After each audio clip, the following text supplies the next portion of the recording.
Oi pessoal, boa noite. Tudo bem? Para quem não me conhece, sou o Henrique. Hello. E estamos aí mais uma vez, sempre uma alegria, sempre um grande privilégio trazer a conversa, trazer a reflexão para nós. Hoje nós não temos um tema ligado a uma série em específico. Semana passada nós encerramos a série sobre família. E aí semana que vem a gente vai começar a série sobre 2 Tessalonicenses. Então hoje é um tema avulso e buscando no Senhor, entendi a direção da gente conversar sobre a história do rei Josias, tá bom? A história do rei Josias está em 2 Reis, capítulo 22. E eu tenho, por vezes, a impressão de que nós conhecemos mais e talvez nós saibamos mais sobre aquilo que Jesus falou e viveu, que está mais no Novo Testamento. Mas tanto o Novo quanto o Antigo Testamento são revelação do Senhor que devem ter o mesmo respeito e a mesma consideração de nossa parte, né?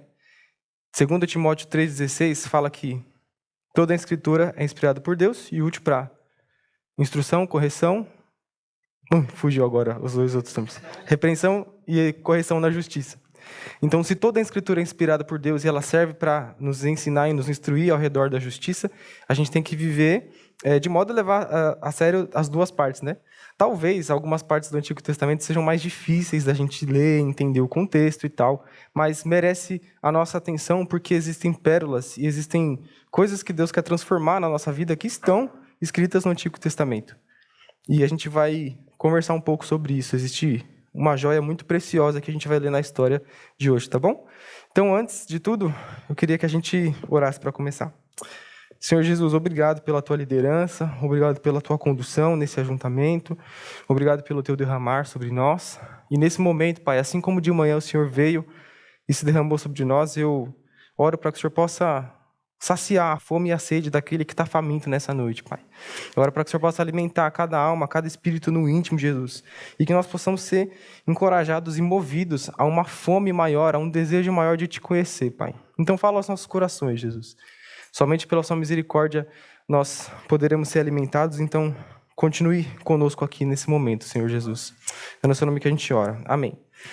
Então, pessoal, antes da gente começar a conversar sobre a história em si, nós vamos ter 2 momentos de conversa.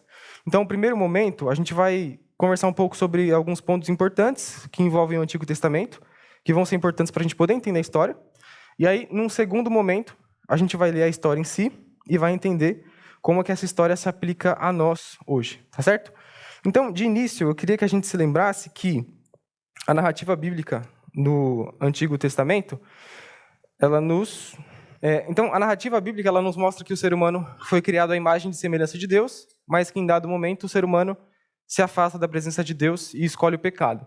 Deus ama profundamente a humanidade e Ele quer ter relacionamento com cada um de nós. Ele sempre quis se relacionar com o povo humano. Então, em Gênesis 12, nós temos Deus chamando Abrão do seu povo e da sua terra para criar a partir de Abrão, que depois ia ser chamado de Abraão, para criar um povo que ia ser dele.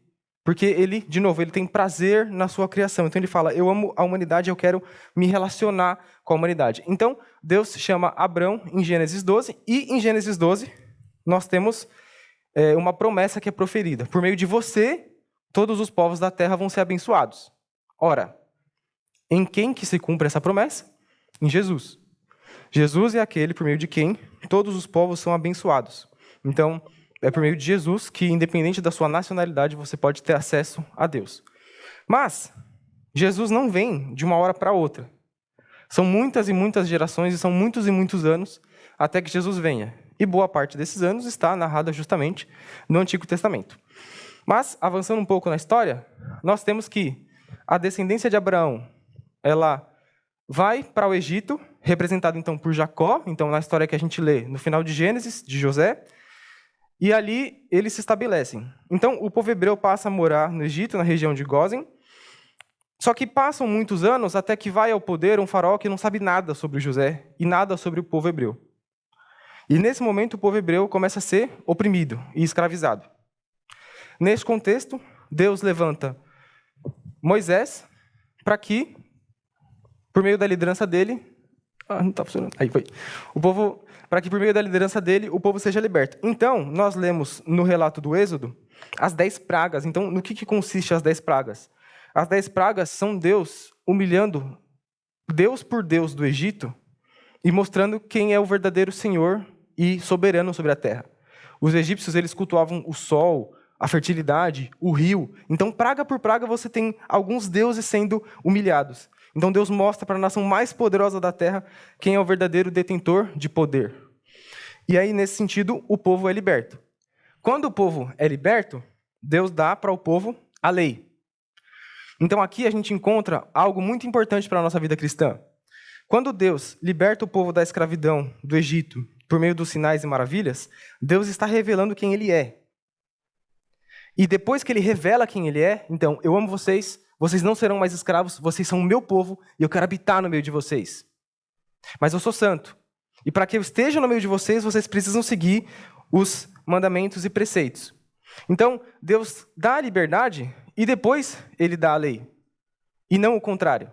Então, não é tipo, Moisés recebeu a lei, aí o povo começou a obedecer no Egito, aí o povo foi liberto. Não. Deus dá a liberdade, Ele revela quem Ele é, e a partir disso o povo obedece, como uma resposta de amor. Caramba, Deus me ama, Deus me tirou da escravidão, a minha vida importa para o Senhor. Então, a lei, ela estabelece uma aliança, ela estabelece um vínculo que demanda uma obediência da parte do povo, mas também é uma resposta de gratidão.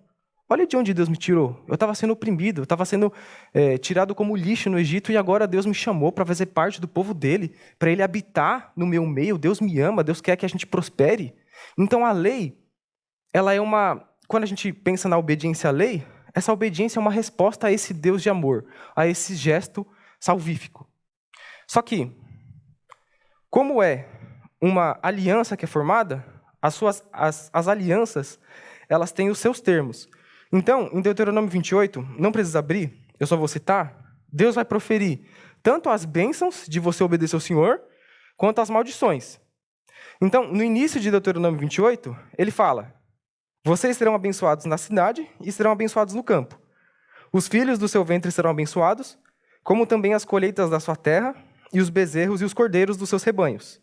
A sua cesta e sua amassadeira serão abençoadas, vocês serão abençoados em tudo que fizerem. Então, existe uma bênção muito profunda de você obedecer ao Senhor. E isso é até algo que você pode parar para pensar que é até meio lógico, porque Deus é o doador da vida. Então, se Ele mostra qual é a melhor forma de viver a vida, você vai ver a vida mais plena possível, dentro do que é possível nesse mundo pecaminoso. Por outro lado, existem também as maldições da desobediência, que está um pouco mais no capítulo 28, um pouco mais para frente. Então ele fala: se vocês desobedecerem, vocês serão amaldiçoados na cidade e serão amaldiçoados no campo. A sua cesta e a sua amassadeira serão amaldiçoadas. Os filhos do seu ventre serão amaldiçoados. E por aí vai. Então, Deus está dizendo que vai haver um juízo caso a aliança não seja fielmente obedecida. E aqui eu queria fazer 2 comentários importantes. Porque muitas vezes o cético ele se aproxima do Antigo Testamento e ele coloca Deus como uma pessoa ciumenta e mal resolvida. Então, peraí, Deus escolheu o povo, aí o povo escolhe outro caminho, aí Deus fala que ele vai derramar um juízo muito profundo sobre esse povo. Né? Nossa, que Deus ciumento, mal resolvido. Primeiro comentário. O juízo de Deus sobre a humanidade, ele se revela na medida da porção que você teve de revelação dele. Então, por exemplo, Jesus fala, lá em Mateus, ele fala assim: ai de ti, Corazim e Betsaida, que eram cidades que rejeitaram Jesus. Por que ai de ti? Porque se os sinais que eu estou fazendo aqui diante de vocês tivessem sido feitos em Tiro e Sidom, que são cidades que foram condenadas no Antigo Testamento, essas cidades teriam se arrependido. E vocês não estão se arrependendo. E aí no final do texto ele fala: ai de ti, Cafarnaum, e no final ele diz: porque vai haver menor rigor para Sodoma do que para vocês, porque Sodoma não viu o que vocês estão vendo. Então, o povo que está rejeitando a aliança do Senhor, no caso da desobediência aqui, é um povo que viu as maravilhas. É um povo que viu o verdadeiro Deus que governa o universo. É o Deus que dobra a realidade à sua própria vontade. É um Deus que ama profundamente e fala: mano, eu vou te tirar da escravidão, eu vou te levar a ter uma vida plena comigo no seu meio. Então, Deus ele vai derramar o juízo, caso haja uma rejeição disso, né? Essa rejeição dessa ação de amor que Deus teve que envolve tirar o povo do Egito e libertá-lo. E o segundo comentário é: quando você se afasta da lei do Senhor, então, tipo assim, se o povo desobedecesse o Senhor, invariavelmente eles iriam viver uma vida injusta. Quando a gente olha para a história da humanidade, a gente vê corações endurecidos. A gente vê o ser humano fazendo guerra, o ser humano vivendo preconceitos, o ser humano vivendo as suas próprias paixões. Então, invariavelmente, eles haveriam de viver uma vida longe do Senhor que ia demandar o juízo dele. Então, quando você ouvir dizer que Deus é um Deus ciumento e mal resolvido, se lembre desses dois pontos que são importantes para nós. Então, o primeiro deles, o povo estava rejeitando a liberdade de Deus e estava falando: eu prefiro ser escravo. Eu prefiro estar lá passando mal no Egito do que servir você. E o segundo ponto é justamente esse que eu acabei de falar. Então, beleza. Nós temos Moisés dando a lei. E aí, ao passar da história de Israel, nós temos então a liderança de Moisés, que depois é liderado por Josué. Depois vem a época dos juízes. Finalmente nós chegamos ao profeta Samuel. E Samuel unge o primeiro rei, que é Saul. De nota, é importante lembrar o seguinte: o povo, ele nunca fechou mesmo com Deus. O povo sempre foi rebelde.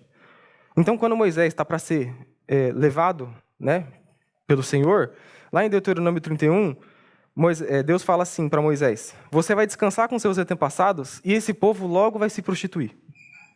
Moisés, eu já sei o que esse povo está disposto a fazer, mesmo antes deles entrarem na Terra Prometida. Então, quando a gente lê as histórias do Antigo Testamento, a gente fica muito triste com a dureza do coração humano, de receber a revelação do Senhor e de ainda assim não se arrepender.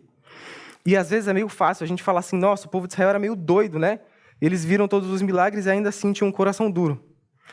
Mas será que nós mesmos não somos assim muitas vezes? Será que a gente não insiste na desobediência? Será que a gente não insiste muitas vezes em caminhos que não nos levam à vida, mas que tiram a nossa alegria, tiram a nossa paz, que aumentam o nosso vazio? Tem um provérbio que fala lá, tem um texto de Provérbios que ele fala: assim como o cão volta ao seu vômito, assim o insensato repete a sua insensatez. Será que a gente não é um pouco parecido com o povo? Demorado para entender? Demora para confiar em Deus? Demora para viver mesmo a vontade dele? Então, beleza. Chegamos à história dos reis. Aí, finalmente, nós vamos ler 2 Reis 22. Então, a história que nós vamos ler é do rei Josias. E qual é o contexto mais próximo em que o rei Josias vive? Rei Josias, ele é neto de um rei que chama Manassés, que foi o pior de todos os reis da história de Israel. Ele foi um rei profundamente ímpio, profundamente iníquo. Ele é um rei tão ruim que o texto vai dizer que ele liderou o povo a fazer coisas piores do que os povos faziam, né? Do que os povos que moravam naquela região faziam antes do povo de Israel tomar posse daquela terra. Ele é tão mau que ele sacrifica o próprio filho dele a Moloque. Então o rei Josias, ele é neto desse cara que é tipo o pior rei de todos. Apesar disso, no final da vida dele, ele se arrepende, mas ele fez muitas maldades ao longo dos seus 50 anos de reinado, que a Bíblia vai dizer. Josias também, ele é filho de um rei ímpio, que é o rei Amon, que ele reina por 2 anos só. E na época em que Josias reina, você tem Israel e a tribo de Judá completamente tomada por ídolos, por postes sagrados de deuses inventados por mãos humanas. E Israel está tão longe do Senhor que você tem postes sagrados e esculturas para ídolos dentro do templo do Senhor. Então veja, Deus disse que ia fazer o nome dele habitar no templo do Senhor. E você tinha outros deuses dentro do lugar de habitação do Senhor. Então era um distanciamento, uma desconexão do coração de Deus muito profunda. E aí o texto que a gente vai ler, Josias manda fazer uma reforma no templo. E aí, nessa reforma do templo, ele encontra o livro da lei, que é o livro da lei de Moisés, que é como o povo devia viver. E aí você tem as bênçãos e maldições. E aí, a partir disso, tudo muda. Então vamos à leitura. A gente vai ler o capítulo 22 e o 23. Como é um texto muito longo, eu vou pular algumas partes, tá bom? Então, olho no texto aí, tá? Versículo 1. Josias tinha 8 anos de idade quando começou a reinar, e reinou 31 anos em Jerusalém. Versículo 2. Ele fez o que o Senhor aprova e andou nos caminhos de Davi, seu predecessor, sem desviar-se nem para a direita nem para a esquerda. Versículo 8. Então o sumo sacerdote Ilquias disse ao secretário Safã: encontrei o livro da lei no templo do Senhor. Versículo 10.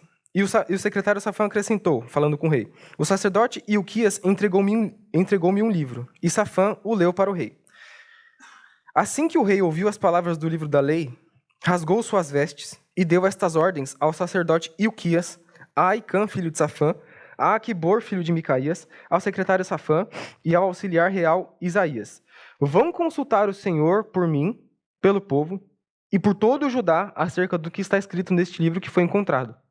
A ira do Senhor contra nós deve ser grande, pois os nossos antepassados não obedeceram às palavras deste livro, nem agiram de acordo com tudo o que nele está escrito a nosso respeito. Versículo 15. Aí eles foram falar com uma profetisa. Ela lhes disse: assim diz o Senhor, o Deus de Israel: digam ao homem que os enviou a mim, que assim diz o Senhor: trarei desgraça sobre este lugar e sobre os seus habitantes. Tudo que está escrito no livro que o rei de Judá leu. Porque me abandonaram e queimaram incenso a outros deuses, provocando a minha ira por meio de todos os ídolos que as mãos deles têm feito. A chama da minha ira arderá contra este lugar e não será apagada. Digam ao rei de Judá que os enviou para consultar o Senhor. Assim diz o Senhor, o Deus de Israel, acerca das palavras que você ouviu. Já que o seu coração se abriu e você se humilhou diante do Senhor, ao ouvir o que falei contra este lugar e contra os seus habitantes, que seriam arrasados e amaldiçoados, e porque você rasgou as vestes e chorou na minha presença, eu o ouvi, declara o Senhor. Portanto, eu o reunirei aos seus antepassados, e você será sepultado em paz. Seus olhos não verão toda a desgraça que vou trazer sobre este lugar. Então eles levaram a resposta ao rei. Capítulo 23. Depois disto, o rei convocou todas as autoridades de Judá e de Jerusalém. Em seguida, o rei subiu ao templo do Senhor, acompanhado por todos os homens de Judá, todo o povo de Jerusalém, os sacerdotes e os profetas, todo o povo, dos mais simples aos mais importantes. Para todos, o rei leu em alta voz as palavras no livro da aliança que havia sido encontrado no templo do Senhor. O rei colocou-se junto à coluna real e, na presença do Senhor, fez uma aliança, comprometendo-se a seguir o Senhor e a obedecer de todo o coração e de toda a alma aos seus mandamentos, aos seus preceitos e aos seus decretos, confirmando assim as palavras da aliança escritas naquele livro. Então todo o povo se comprometeu com a aliança. O rei deu ordens ao sumo sacerdote Ilquias, aos sacerdotes auxiliares e aos guardas das portas que retirassem do templo do Senhor todos os utensílios feitos para Baal e Azerá, e para todos os exércitos celestes. Ele os queimou fora de Jerusalém, nos campos do vale de Cedron, e levou as cinzas para Betel. E eliminou os sacerdotes pagãos nomeados pelos reis de Judá para queimarem incenso nos altares idólatras das cidades de Judá e dos arredores de Jerusalém, aqueles que queimavam incenso a Baal, ao sol e à lua, às constelações e a todos os exércitos celestes. Também mandou levar o poste sagrado do templo do Senhor para o vale de Cedron, fora de Jerusalém, para ser queimado e reduzido a cinzas, que foram espalhadas sobre os túmulos de um cemitério público. Também derrubou as acomodações dos prostitutos cultuais que ficavam no templo do Senhor, onde as mulheres teciam para Azerá. Olha isso, gente, tinha um lugar especial para prostitutos cultuais, dentro do templo. Então, naquela época, havia alguns cultos ligados à fertilidade que envolviam práticas sexuais. E isso era, dentro do templo. Aí, versículo 10. Também profanou Tofete, que ficava no vale de Ben-Inom, de modo que ninguém mais pudesse usá-lo para sacrificar seu filho ou filha a Moloque. Acabou com os cavalos que os reis de Judá tinham consagrado ao sol e que ficavam na entrada do templo do Senhor. Versículo 12.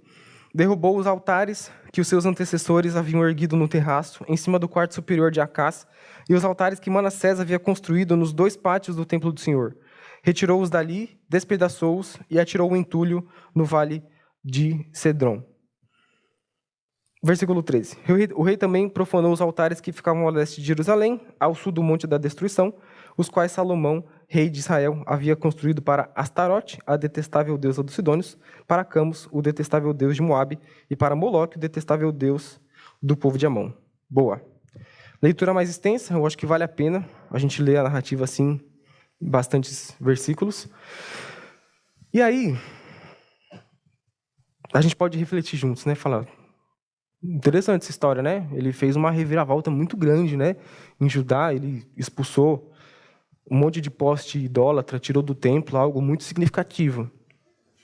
Mas o que isso tem a ver com a minha vida? E sabe, irmãos, quando a gente para pensar, quando Jesus morre e depois ele ressuscita, ele fala, algumas das palavras finais de Jesus que estão lá em João, ele fala que ele vai deixar para nós o Consolador, que é o Espírito Santo.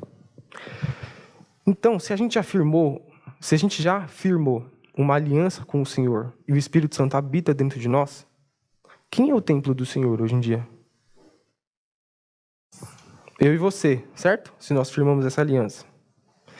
E aí a gente se questiona, será que Deus tem tido que conviver com ídolos dentro do nosso coração?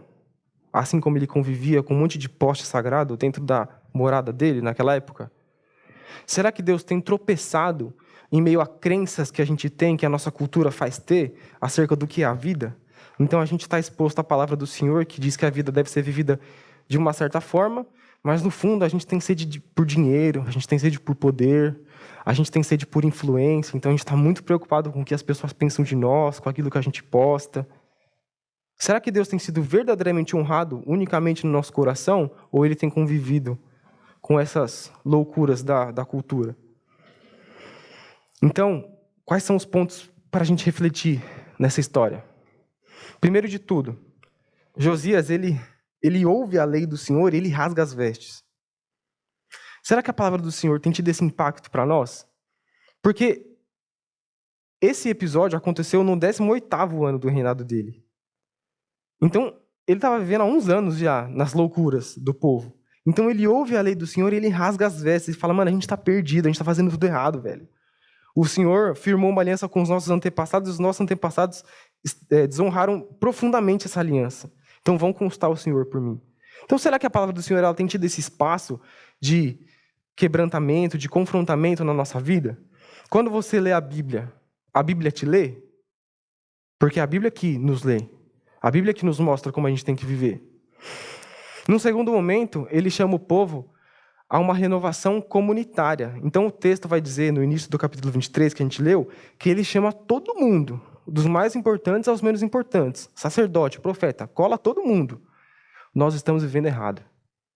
A nossa vida tem que mudar. Então, ele lê a lei do Senhor e, a partir disso, ele renova a aliança. A gente não vai viver mais dessa forma. Será que na sua casa você está precisando renovar a aliança com seus familiares? O seu lar tem sido um lar de brigas, um lar de confusão, um lar de sempre gerando pedra de tropeço, seja dentro, seja fora de casa? Será que a gente está precisando sentar diante da palavra do Senhor e falar, Senhor, nós precisamos da sua correção e nós não queremos mais seguir as nossas paixões, a gente quer te obedecer. Então, nos reorganiza, Senhor. Será que a gente está precisando dar esse passo de fé? Para que Deus, de fato, esteja no nosso meio, para que a presença dEle possa nos fazer abundar, viver uma vida de plenitude, de paz?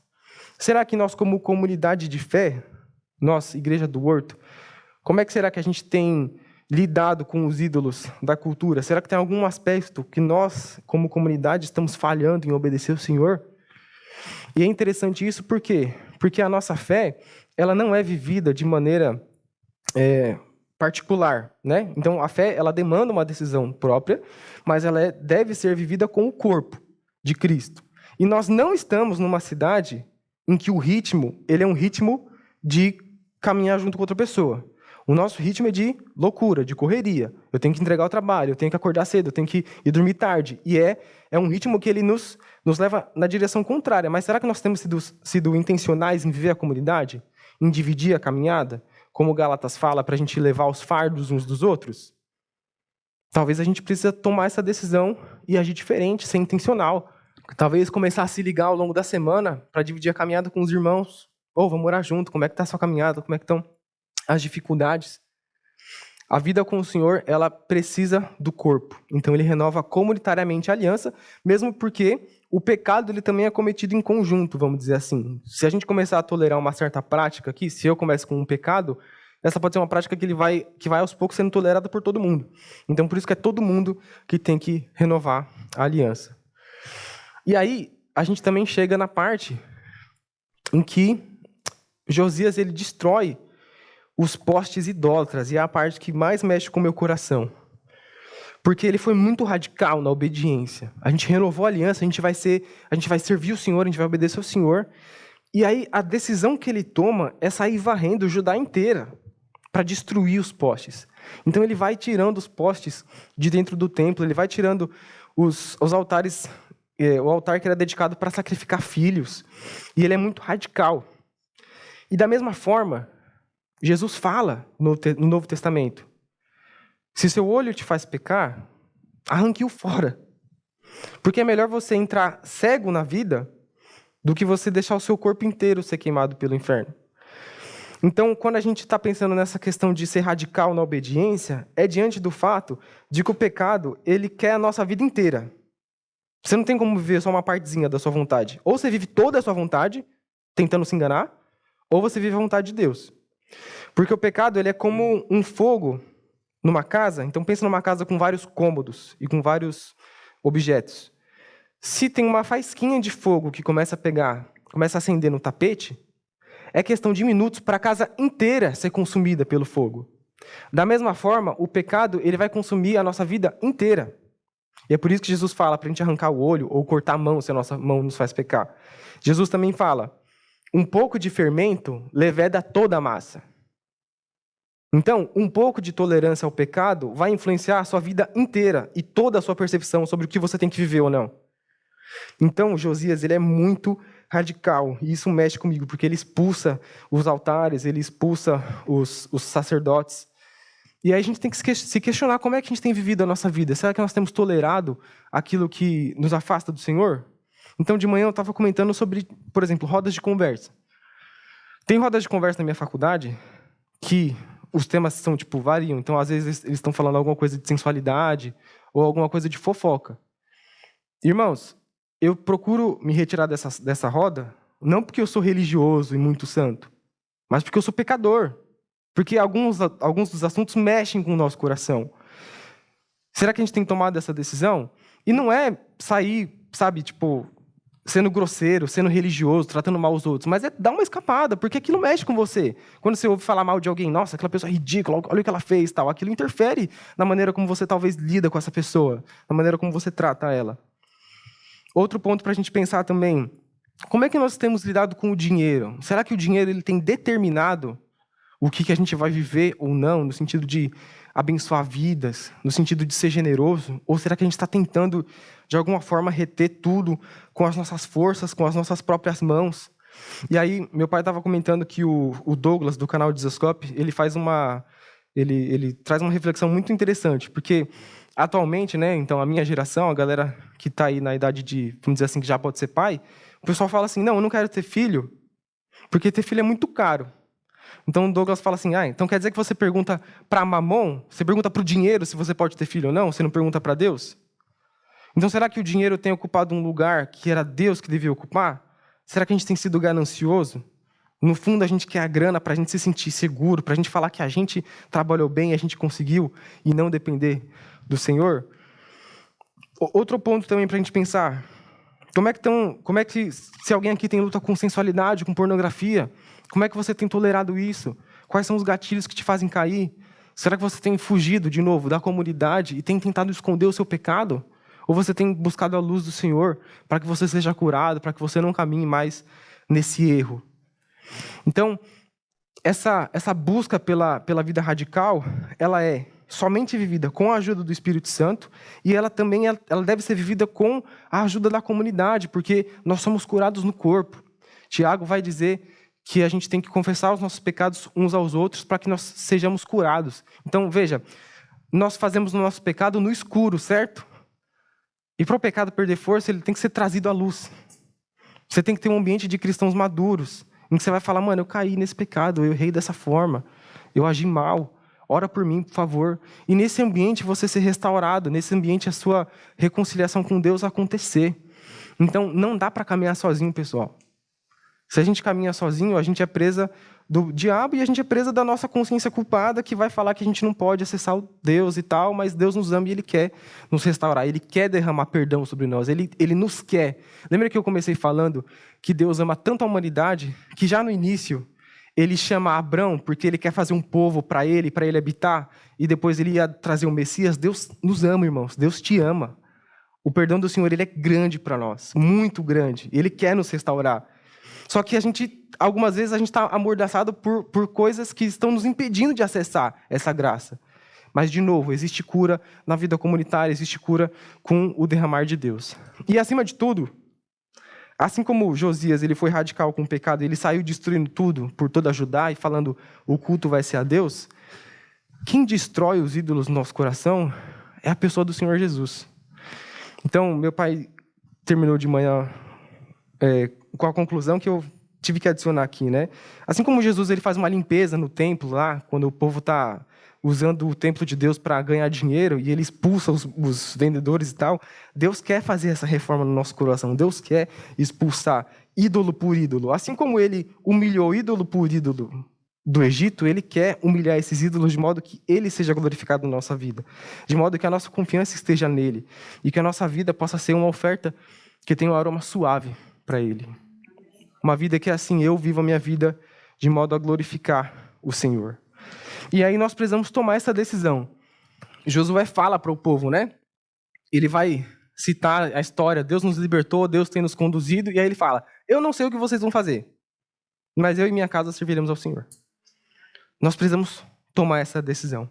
E aí, no fim da história, Josias celebra a Páscoa. Então, versículos 21 a 23 do capítulo 23. Então, o rei deu a seguinte ordem a todo o povo. Celebrem a Páscoa ao Senhor, o seu Deus, conforme está escrito neste livro da aliança. Nem nos dias dos juízes que lideraram Israel, nem durante todos os dias dos reis de Israel e dos reis de Judá, foi celebrada uma Páscoa como esta. Mas no 18º ano do reinado de Josias, esta Páscoa foi celebrada ao Senhor em Jerusalém. O que significa a Páscoa, irmãos? A Páscoa é celebrada num contexto de a 10ª praga do Senhor, ela está para ser derramada sobre o Egito. E para que o anjo da morte do Senhor não esteja na casa dos israelitas, eles pegam o sangue de um animal e eles colocam nos batentes da porta, de modo que o julgamento do Senhor passa adiante. Então, depois de ler a lei, renovar com a comunidade de aliança e destruir os ídolos, ele celebra o fato de que o julgamento do Senhor passou adiante.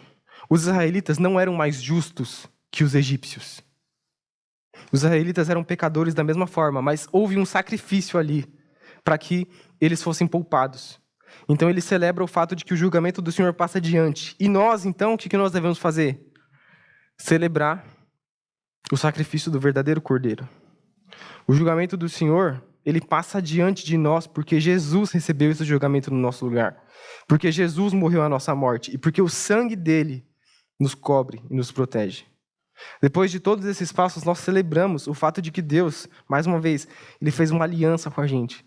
Ele nos ama e ele nos quer perto, ele nos quer vivendo essa vida plena e abundante. Então até seria um tema para a gente ter uma ceia.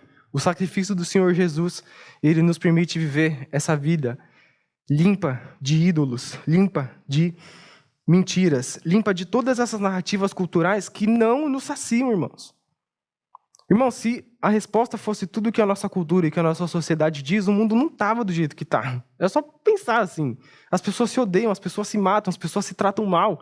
A gente está no Brasil ainda, a gente tem uma cultura bem terrível de jeitinho brasileiro, de dar o troco, a pessoa me tratou mal, eu vou lá e trato mal mesmo. Então, se essa fosse a resposta, as coisas não estavam desse jeito. Deus quer nos levar, irmãos, para ter essa vida abundante, para ter essa vida de paz.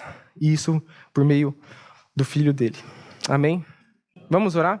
Senhor Jesus, obrigado, porque o Senhor fala aos nossos corações, e essa história é muito profunda, Pai. Eu oro para que o Senhor possa ter derramado e continuar derramando a medida necessária, Jesus, de arrependimento, de mudança, a medida necessária de transformação, para cada coração, Jesus, para cada vida aqui, Pai.